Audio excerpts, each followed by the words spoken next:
When the will was read, everybody figured she'd been crazy when she wrote it, and that included me. But I changed my mind after spending a night on an island with a pig, a cat, and an ape. Because in reality, they were people. From the pen of Raymond Chandler, outstanding author of crime fiction, comes his most famous character as CBS presents The Adventures of Philip Marlowe.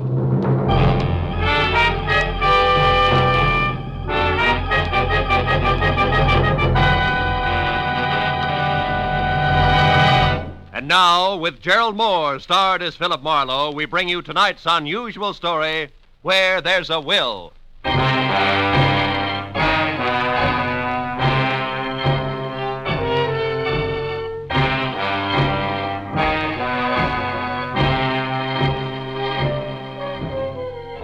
had spent the whole day on a noisy job which had concerned itself with a lot of people who talked a lot and said nothing. When I finally locked up my office for the night, I was worn out. As I drove slowly along the street, I was glad to be heading for home and a little peace and quiet. At least that's what I thought. But when I pulled up for a full stop sign, only a half a block from my apartment, something happened which brought my little dream of peace and quiet to an end. The car door opposite me flew open and something mighty excited jumped in. I'm being followed. Drive on, please. The law? No, please drive on. Okay, lady, get a good grip on the upholstery.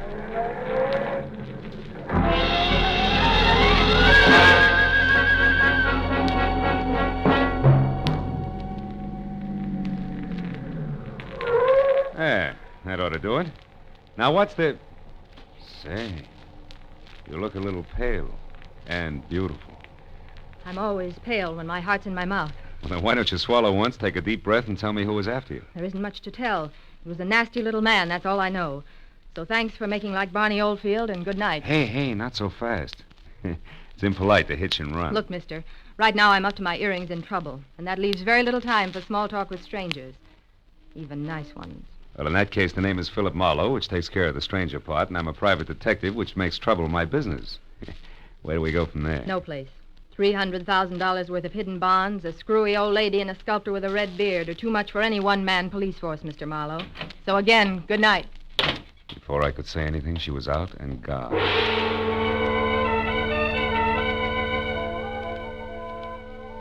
There was only the heady scent of taboo in the air, and the memory of a gorgeous profile with jet black hair and pale blue eyes.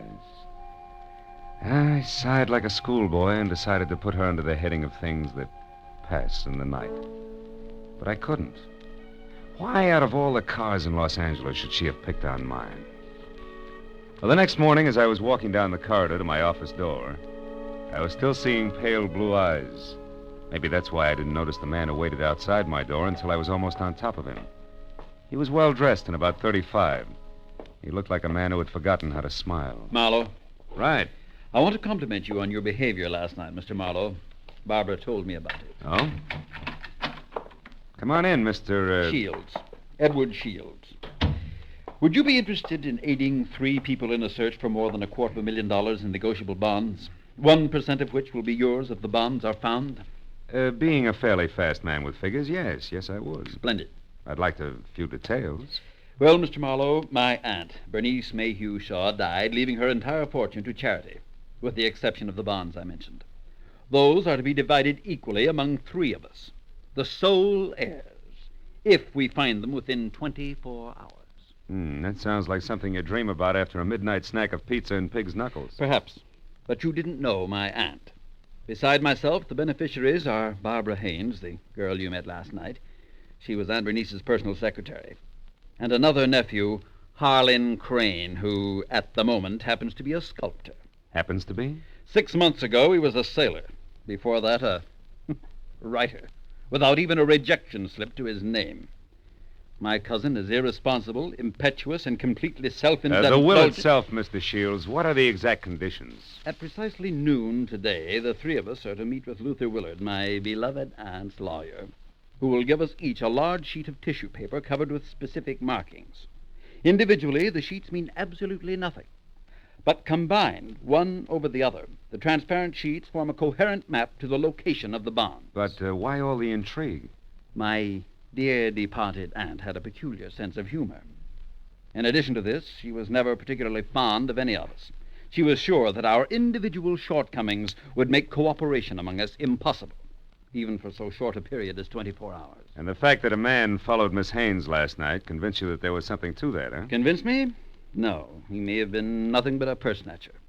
Nevertheless, I do feel that to play safe, a fourth party, a custodian of the map, so to speak, would be advisable. That's fine. When do I go to work, Mr. Shields? At noon, at the lawyer's office. However, I regret that first you must be approved by the third heir. I don't like to ask this, Mr. Marlowe, but would you mind very much calling on my cousin Harlan personally? Not at all. As a matter of fact, I think he might prove very interesting. Yes, I'm sure he will. As interesting as an ape in the zoo.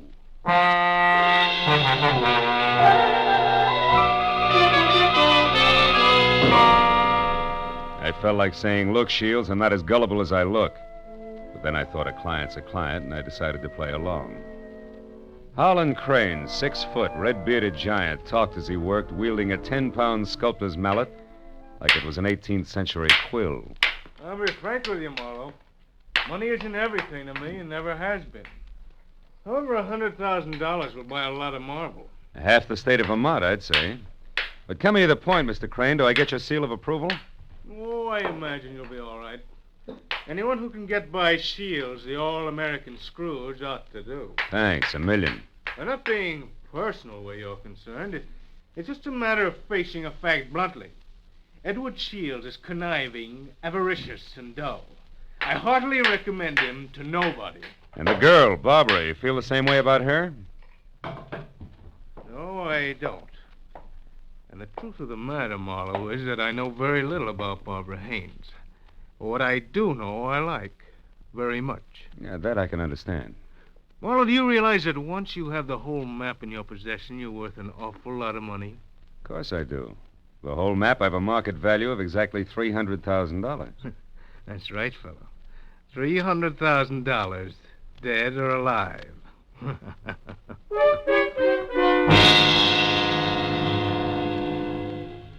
I know it was small of me, but I didn't exactly see the joke. And things got less funny as time went on.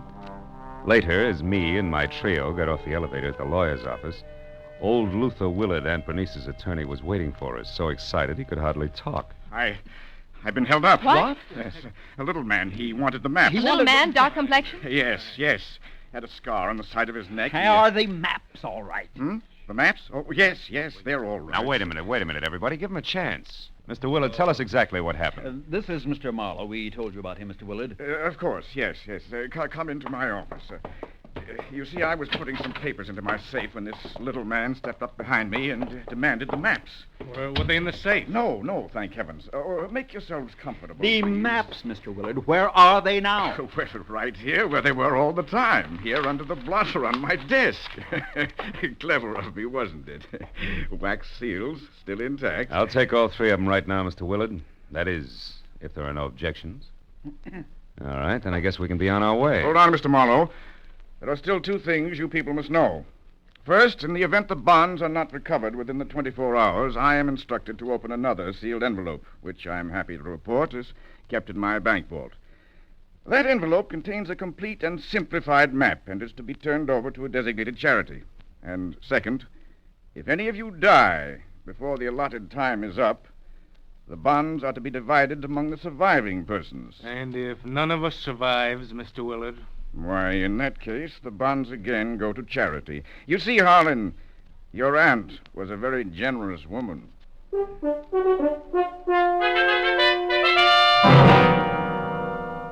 After arranging to meet with the 3 heirs at Shields' place later that afternoon, I headed for the nice and public library, where I figured I'd be able to examine the maps in safety. By placing the 3 maps exactly one over the other, I saw that the bonds were hidden on the larger of 2 squares of land called Twin Islands, which were the personal property of the late Bernice Mayhew Shaw, and located in Indian Lake in the San Bernardino Mountains. As I left the library with the 3 maps in my pocket, I felt like a well-fed mallet on the opening day of hunting season. And then I knew I was being followed. As I slipped into a doorway and turned, I saw it was the nasty little man with the scar. All right, you, we're through playing tag. Oh, let me go. Ooh. Not yet, Shorty, not until you talk loud and clear. No, don't hit me, please. Please hit me down. I'll tell you everything. All right. If you're sure you can get it all straight the first time, there.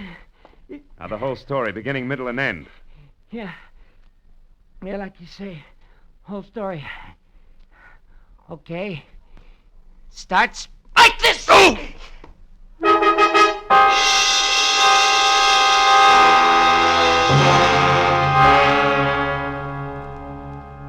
By the time I figured out that it had been the sawed-off end of a broomstick that had slammed my stomach up against my backbone, the little man was out of sight. Another 5 minutes went by before I quit calling myself sucker and I started to think straight. Nearest post depot on Cahuenga. I went up there and deposited 2/3 of the map for safekeeping until we were ready to leave for Indian Lake.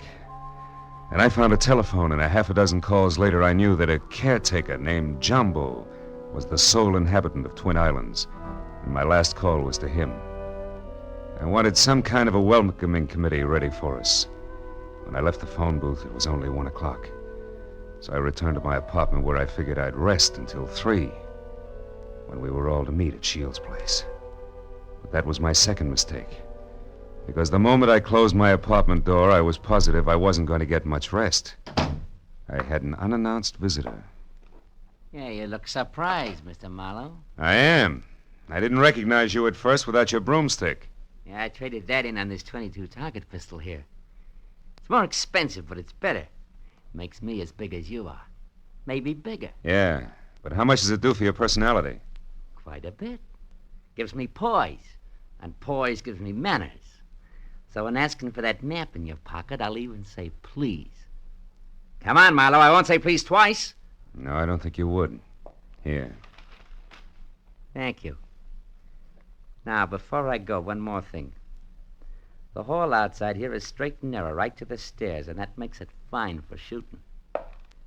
So after I step out, don't do anything rash. For a while.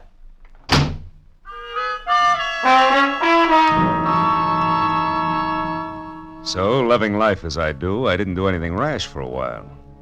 In fact, I could have whipped up a nice 7-minute frosting before I moved at all.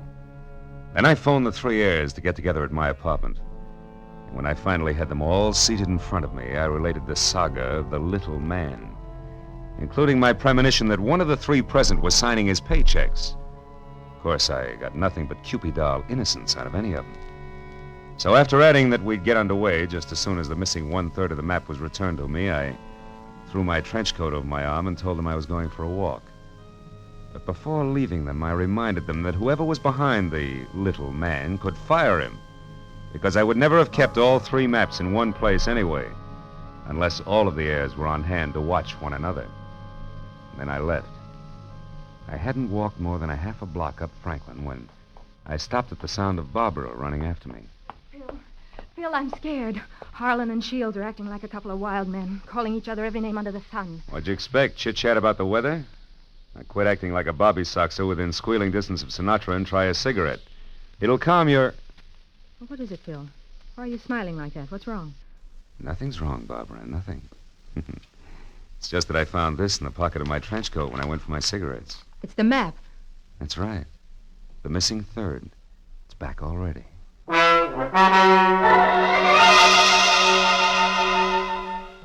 When that missing 3rd part of the map turned up so fast, I figured the heirs had decided to play ball. But I made a mental note to keep my eyes on them anyway. At 3 o'clock, I went to Edward Shields' hillside house in Laurel Canyon for the scheduled meeting. Shields wasn't home yet, but Cousin Harlan was there, admiring the view. Barbara showed up a few minutes later in a convertible, and Shields arrived last by cab. It finally began to look as though we might actually start out all together. Well, I see we all arrived, safe and sound. Yeah. Disappointed? Only by your clumsy attempts at humor, Harlan. Stop it, boys. Let's get started.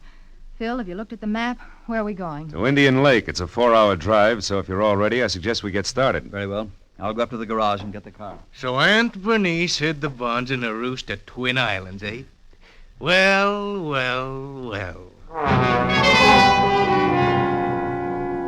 Nobody seemed surprised at the location Aunt Bernice had chosen to hide her bonds.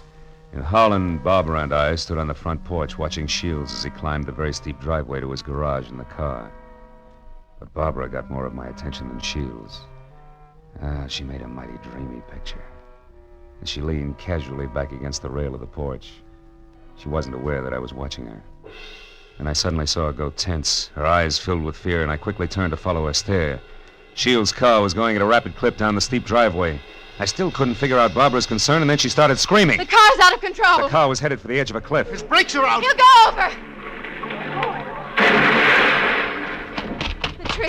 The tree stopped him. Shields, are you hurt? No, I'm all right. The brakes, I tried to stop He them. hadn't hit that tree. You'd have gone over the edge. Let's have a look at those brakes, Shields. Well, no wonder. What is it? Brake line's broken. Every drop of fluid drained out. I might have been killed. No might about it, Shields. We stood there for a while, all looking at one another, but nothing was said. Brake lines rarely snap accidentally. And I remembered that Harlan had been at Shields' house early, and the car had been in the garage, and Barbara... Well, I had to admit that she actually had anticipated the car going out of control. Well, the 24 hours for finding the bonds were slipping by, and I knew we had to get to Indian Lake. We held a short powwow without passing the peace pipe, and we decided to take Barbara's car.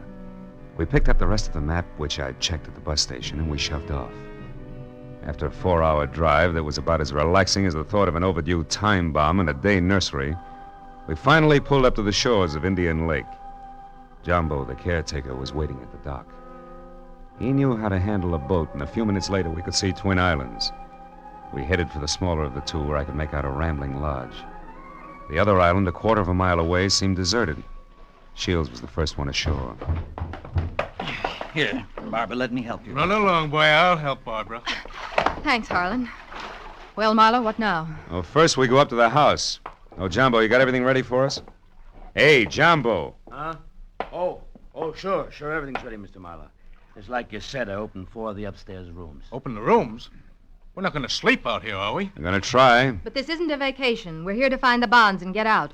You realize it's almost 9 already? That leaves us just 15 hours, Marlowe. Yeah, I know. I got a good watch, and I count to 24, and I'm also giving orders to you Don't three. get high-handed, Marlowe. You're an employee of ours, and that's all. Let's get the map together and start looking for those bonds right now. Take it easy, big man. The bonds are hidden on the other island. The map is as tangled as a second-hand spider web. We wouldn't get anything at all done in the dark. That's your opinion. Look, and you people hired me to help you find those bonds. If I have to get nasty to make you take orders, I can do that, too.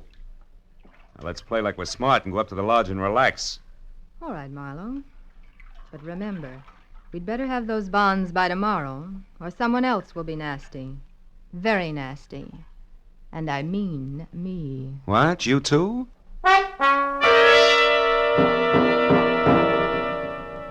Getting the three heirs settled down at dinner table was quite a chore. And when I was sure they'd keep an eye on each other, I slipped outside. I hid 1/3 of the map in a drain pipe. Then I went upstairs to my room, and I hid another third in the window shade. Well, the maps were settled, and I began to think about other things, like the accident to Shields' car. There were too many accidents and coincidences to suit me. So I decided to drop in on Cousin Harlan's room to see what I could see. Well, after 15 fruitless minutes, I was about to leave when something in the wastebasket caught my eye. The corner of a half-hidden handkerchief monogrammed H.C. I had just picked it up when I saw Jumbo standing in the open door. That handkerchief there in your hand. That blood on it? No, it looks more like brake fluid. And in this case, it's practically the same thing, huh? I think we'll leave it right here in the wastebasket, Jumbo. Oh, did you want something? Just wanted to say I'll be in my own place out back if you want me. Okay. You know where Mr. Shields is? He's out in the veranda. Alone? Yeah? Thanks, Jumbo. If I need anything, I'll call you. Good night.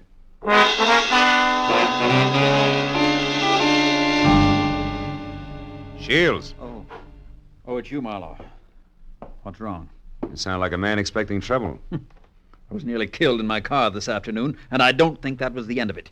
Yeah, and don't stand too close to high windows. Thank you. It's comforting to know that I am not alone in my suspicions. Maybe, How are you betting? On the beauty or the beast? Don't be absurd. I hope someday to marry Barbara. Yeah? Well, a guy might be beating your time right now with a sculptor's mallet. You may be naive, Mr. Marlowe, but Barbara isn't.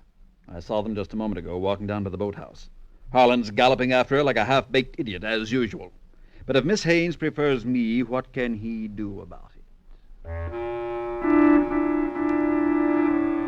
There was an answer for that, but it seemed a little obvious under the circumstances. Well, a few minutes later, Shields went inside, and I made a beeline for the boathouse to water down a certain hot-headed sculptor named Harlan. When I got within earshot, I knew I'd be as welcome as whooping cough at a glassblower's convention. So I stopped and listened. Barbara, darling, I'm falling in love with you. You know that, don't you? Let me hold you close. Harlan, Oh, Harlan. This is real, Barbara. For the first time in my life, I'm truly in love. I want to do things for you, make you happy. Please wait. I'm not completely free. There are still ties with Edward, you know. Shields. That fat, stingy Babbitt. He's no man for you. Why, if he so much as touches you from now on... Wait a minute, Barbara. Marlowe, you cheap, snooping eavesdropper. Eavesdropping's a minor vice compared to some of the shenanigans going on around here. Just what do you mean by that? A word to the wise is sufficient. You, I'll give a few more. Now, somebody's trying to cut our little triangle down to two sides before noon tomorrow. What I've seen so far I don't like, so I'm warning everybody. Just what are you accusing me of? Why, Harlan, stop it. Don't be a fool. Will you cavemen control yourselves until those bonds are found? Come on, Harlan, let's go in. Good night, Marlowe. Don't get your head caught in any transoms.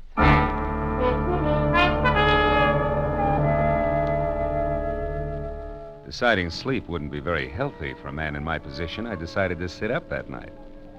It was about 2 o'clock when I looked out the window and saw something mighty interesting. A light was moving on the other island opposite us. I got hold of Jumbo, and we went over there as fast as we could.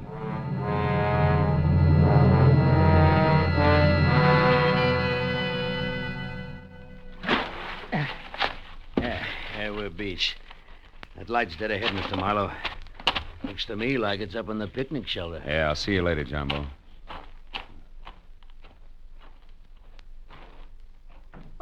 Who's there? Guess who? Oh, Marlowe. I didn't hear you come up. The wind's too strong, I guess. I'm glad to see you. It's spooky here all alone. Oh, sure. What's the idea? Decide to do a little freelance prospecting? Yeah, that's right. Bernice Mayhew loved this spot, and I had a hunch she hid the bonds here in the base of this table. Oh, I guess I was wrong. Oh, come on, Marlowe, limber up. You can't blame me for trying. Listen, beautiful, don't flap your eyelashes at me. I can't see anything but double crosses right now. All right, if you've had your fun, let's go back to the lodge, Don't be that way, Phil. Phil, the sun will be coming up in 2 or 3 hours. Why not wait for it here with me? Barbara, baby, don't burn up too many calories with that routine. Because I only keep 1/3 of the map on me. You think you're so smart. Bright ideas hatch in that cute little brain of yours, too. Now let's... Oh, comes the gun with a pearl handle, no less. Stay away from me, Marlowe. Over there. Hey, what's going on here, Eddie? Jumbo! Look out, Jumbo! Jumbo stepped into the light and Barbara turned. I made a swipe at her gun hand that knocked pistol, purse, and lamp all over the picnic shelter. I found the gun and gave it to Jumbo. Then I started to pick up an assortment of knickknacks that had spilled out of her purse. But I never finished, because one of the items made my eyes pop. It was the monogrammed handkerchief covered with brake fluid that I'd found in Harlan's room. It all made sense now. It tied up everything that I'd suspected right along. Only 2 of my trio had planned to split up the $300,000 worth of bonds from the first. As I ran for the motor launch, I yelled at Jumbo to bring Barbara over in the rowboat. All the way back, I had the panicky feeling that I was probably too late. But when I sneaked in the front door of the lodge, there were still 2 voices, and they came from the open kitchen door. With my hand on my gun, I edged along the wall and peeked in. Shields, you're a fool. Perhaps. But I'm going to kill you and have a perfect case of self-defense. What are you talking about? Your hopelessly framed cousin, Harlan. I ruined the brakes on my own car. I planted your handkerchief, stained with brake fluid, in your room. Marlowe found it. He's convinced that you tried to kill me. He's also convinced that he was brought into this whole thing by coincidence. He doesn't know that he was deliberately involved in our search for the bonds, just so he'd make a reputable witness. You're out of your mind. Not at all. I'm going to kill you and say it was self-defense. Marlowe will testify that you tried to kill me before. What Marlowe's It'll be going to do is blow your head off if you don't drop that gun, Shields. Marlowe. Yeah, Marlowe.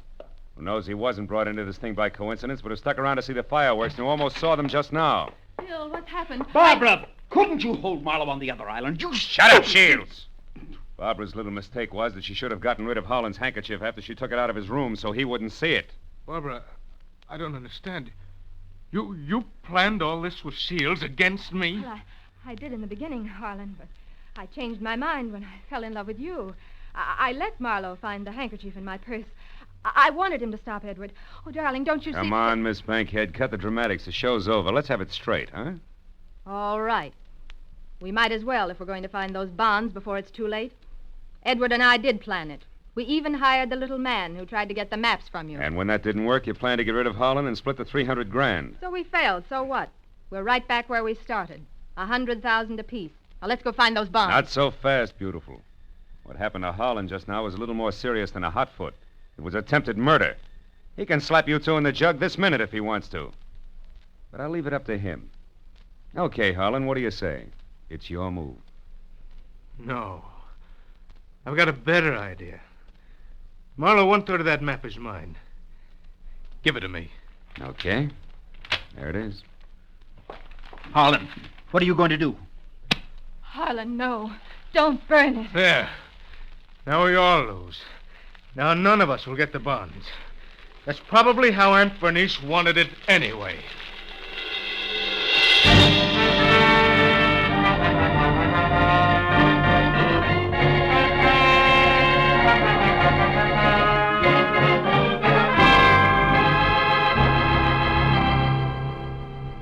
It was almost noon. I was standing on the veranda of the lodge, and a scrawny old crow was perched up on the roof. I saw Barbara and Shields quietly pull away in a boat with Jumbo, and I saw Holland lumbering off to the far end of the island to sulk. And as I watched the three of them, I couldn't help thinking. A pig in a pinstriped suit, an ape with a red beard, and an alley cat in nylon. Yeah. Keep laughing, Aunt Bernice. You were right. Greed, treachery, and rashness don't mix, even for 24 hours. And the 1% of the bonds I was to get? Well, that's my contribution to charity. Who knows? Maybe I can take it off my income tax.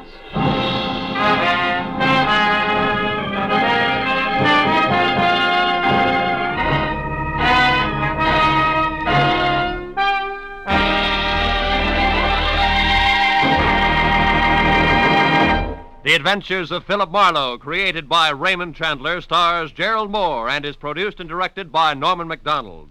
Featured in tonight's story were Mary Shipp, Parley Bear, Don Diamond, Ted Von Eltz, and Wilms Herbert. The special music was conceived and conducted by Richard Orant.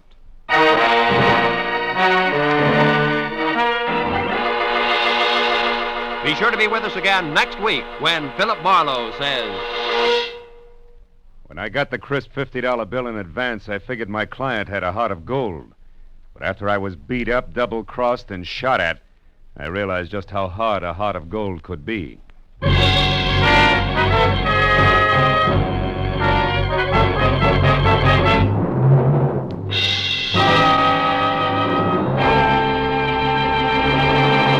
Raymond Chandler, Dashiell Hammett, John Dixon Carr, three great names in the world of mystery and thrills. One down, two to go today on CBS.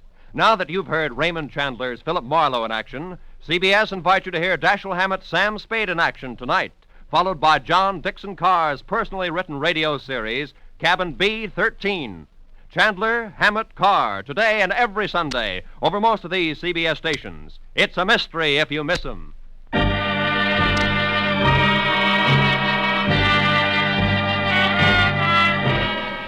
Roy Rowan speaking for CBS, the Columbia Broadcasting System.